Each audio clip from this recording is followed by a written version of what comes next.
ZEE5 ಇರುವಾಗ ನೀವು ನಿಮ್ಮ ನೆಚ್ಚಿನ ಶೋಗಳನ್ನ ಎಂದಿಗೂ ಮಿಸ್ ಮಾಡಿಕೊಳ್ಳುವುದಿಲ್ಲ. ಅದು ಸಂಪೂರ್ಣ ಉಚಿತವಾಗಿ. ಹಲೋ ಹಲೋ ಸರ್, ನಾನು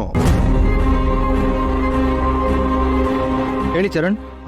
ಸರ್ ಜಾಸ್ತಿ ಮಾತಾಡೋದಕ್ಕೆ ಆಗೋದಿಲ್ಲ ಸರ್. ಮ್ಯಾಮು ನನ್ನ ಮೇಲೆ ಒಂದು ಕಣ್ಣಿಡೋದಕ್ಕೆ ಆರ್ಪಿನ ಇಲ್ಲಿಗೆ ಕಳಿಸಿದ್ದಾರೆ ಸರ್. ಏನೋ ನನಗೂ ಏನು ಸರಿಯಾಗಿ ಅರ್ಥ ಆಗ್ತಾಯಿಲ್ಲ ಸರ್. ರಾಮ್ ಸರ್ನ ಮೋಸ್ಟ್ಲಿಂದ ಫಾರಿನ್ಗೆ ಕಳಿಸೋ ಏನೋ ಪ್ಲ್ಯಾನ್ ಮಾಡ್ತಿದ್ದಾರೆ ಸರ್. ಅದಕ್ಕೆ ಬೇಕಾಗಿರೋ ಎಲ್ಲ ಅರೇಂಜ್ಮೆಂಟ್ಸ್ ಕೂಡ ಮಾಡ್ಕೋತಾ ಇದ್ದಾರೆ ಸರ್. ರಾಮ್ ಸರ್ ದೇಶದಲ್ಲಿ ಇಲ್ಲ ಅಂದಮೇಲೆ ಆ ರಾವಣ ಸೀತಾ ಮೇಡಮ್ನ ಮದುವೆ ಆಗ್ತಾನೋ, ಮೇಡಮ್ ಬೇರೆ ಸೀತಾ ಅವರ ಹಳೆ ಗಂಡ ಅಂತ ನನ್ನ ವಿಚಾರಿಸಿದ್ರು.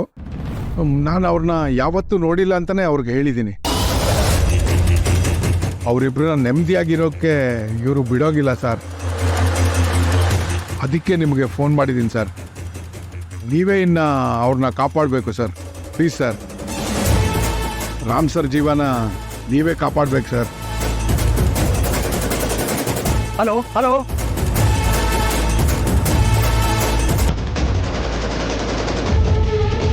ಏನು ಹೇಳ್ತಿದ್ದ ನೀವು? ಇದೆಲ್ಲ ನಿಜ.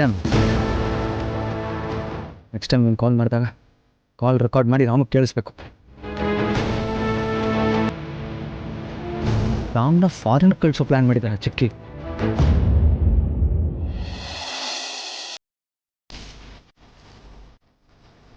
ರಾಮು ಅವರೇ,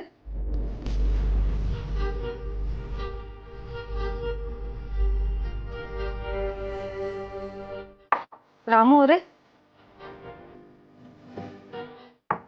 ರಾಮು ಅವರೇ,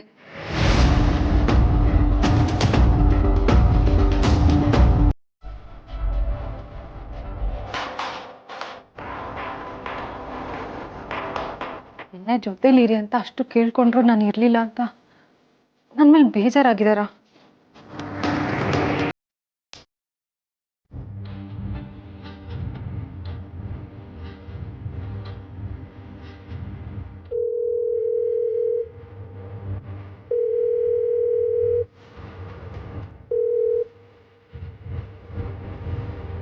ಪ್ರತಿದಿನ ಶುಭೋದಯ ಅಂತ ದೇವ್ರ ಫೋಟೋ ಕಳಿಸೋರು. ಬೆಳಗ್ಗೆಯಿಂದ ಒಂದು ಮೆಸೇಜು ಕಾಲ್ ಏನೂ ಮಾಡಿಲ್ಲ. ನಾನೇ ಕಾಲ್ ಮಾಡಿದ್ರು ಪಿಕ್ ಮಾಡ್ತಿಲ್ಲ. ನನ್ನ ಮೇಲೆ ಬೇಜಾರಾಗಿದ್ದಾರಾ ಹೇಗೆ?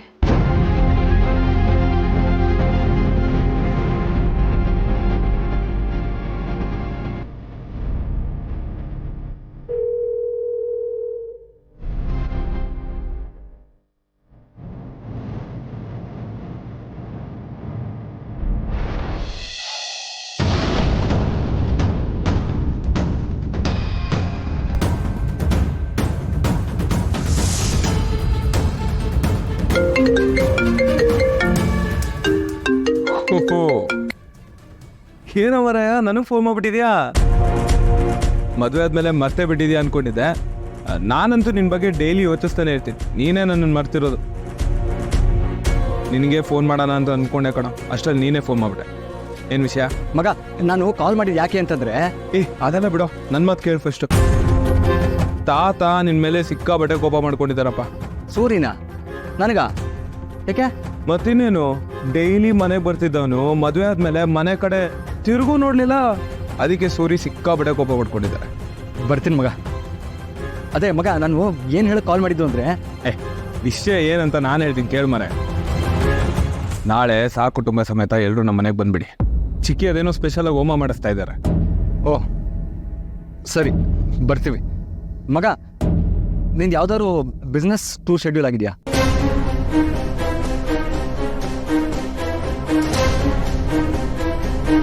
ಬಿಸ್ನೆಸ್ ಟೂರಾ? ಅಶೋಕ, ಇದ್ದಿದ್ರೆ ನಿಂಗೆ ಗೊತ್ತಾಗಿರೋದಲ್ವೇನಾ? ಇನ್ಫ್ಯಾಕ್ಟ್ ನಾನು ನಿನ್ನನ್ನು ಕೇಳಬೇಕು, ನಂದೇನಾದ್ರು ಬಿಸ್ನೆಸ್ ಟ್ರಿಪ್ಸ್ ಇದೆಯಾ ಅಂತ. ಇದ್ರೆ ಎಲ್ಲ ಕ್ಯಾನ್ಸಲ್ ಮಾಡಿಬಿಡಪ್ಪ. ಈ ತಿಂಗಳು ನಂದು ಸೀತನ ಮದುವೆ, ನೀನು ಬರಬೇಕು. So cancel all my business trips ಅಲ್ಲಿವರೆಗೂ. ಓಕೆ. ಸೊ ಯಾವುದೇ ಟೂರ್ ಇಲ್ಲ ಅಲ್ವಾ? ನಿಂಗೇನಾಯ್ತು? ಯಾಕೆ ಏನೇನೋ ಮಾತಾಡ್ತಿದ್ಯಾ? ಅಯ್ಯೋ ಓಕೆ ಯಾ ಓಕೆ ಓಕೆ. ಅಲ್ಲ, ಇವನಿಗೆ ಗೊತ್ತಿದೆ ಅದು ಹೇಗೆ ಬಿಸ್ನೆಸ್ ಟ್ರಿಪ್ ಪ್ಲ್ಯಾನ್ ಆಗುತ್ತೆ? ಈ ಚರಣ್ ಹೇಳೋದನ್ನೆಲ್ಲ ನಂಬೇಕಾ ಬೇಡವಾ? ಚರಣ್ ಸಾರಿ ಕೇಳ್ಕೊಂಡು ಬಂದಿದ್ದ ಅಂದರೆ ರಾಮ್ ಕೋಪ್ತ ನನ್ನನ್ನು ಏನು ಮಾಡ್ತಾನೋ ಏನೋ. ಇದನ್ನೆಲ್ಲ ಹೇಳಕ್ಕೂ ಆಗಲ್ಲ. ಹಲೋ ಹಾಂ ಮಗ ಇದ್ದೀನಿ. ಮಗ, ನೀನು ಈಗಷ್ಟೇ ಮದುವೆ ಆಗಿದ್ಯಾ, ಸುಮ್ಮನೆ ಓವರ್ ಥಿಂಕ್ ಮಾಡಿ ತಲೆ ಕೆಡ್ಸ್ಕೊಬೇಡ. ಓಕೆ, ನಾಳೆ ಮರಿ ಇದೆ, ಎಲ್ಲರೂ ಮನೆಗೆ ಬಂದ್ಬಿಡಿ. ಓಕೆ ಮಗ. ಓಕೆ ಕಣು, ಬಾಯ್. ಬಾಯ್.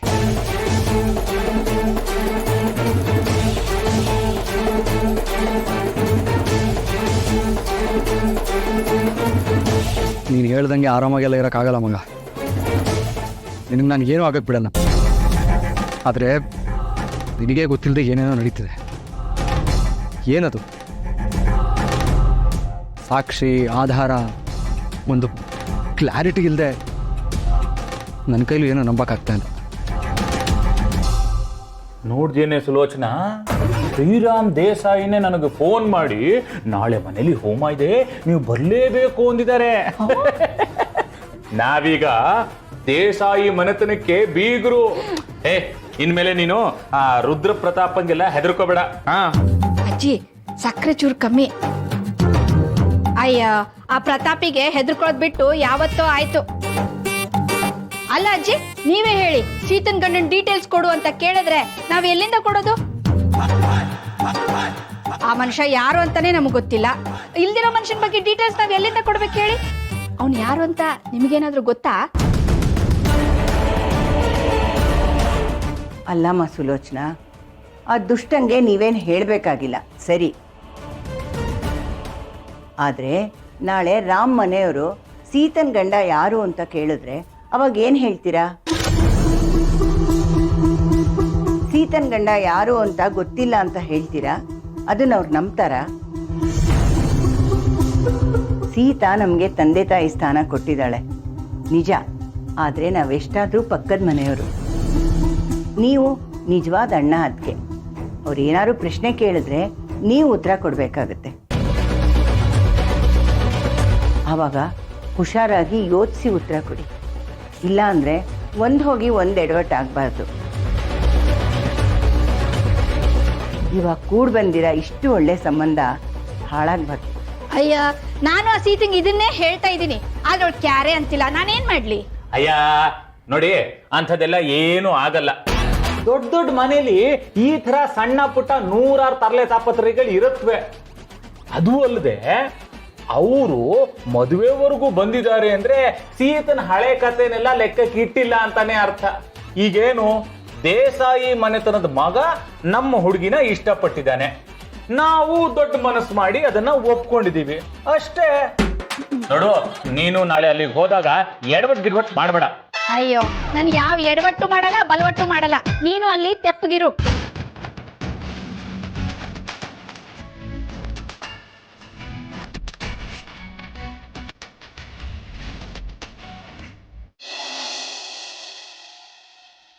ಭಾರ್ಗವಿ, ಇವತ್ತು ನಮ್ಮ ವಾಣಿ ಇಂದ್ರನ ನೆನಪಿನಲ್ಲಿ ಹೋಮ ಮಾಡಿಸ್ತಿದ್ದೀವಲ್ವಾ, ಆ ಅಲ್ಮೇರದಲ್ಲಿ ವಾಣಿ ಹಾಕೊತ್ತಿದ್ದು ಒಡವೆಗಳಿದ್ದಾವೆ, ಅದರಲ್ಲಿ ಒಂದೆರಡು ತಗೊಂಡೋಗಿ ಪೂಜೆಗಿಡಮ್ಮ. ಸರಿ ಮಾವಯ್ಯ. ZEE5 ಆಪ್ ಡೌನ್ಲೋಡ್ ಮಾಡಿ ಎಲ್ಲಾ ಸಂಚಿಕೆಗಳನ್ನು ಸಂಪೂರ್ಣ ಉಚಿತವಾಗಿ ನೋಡಿ.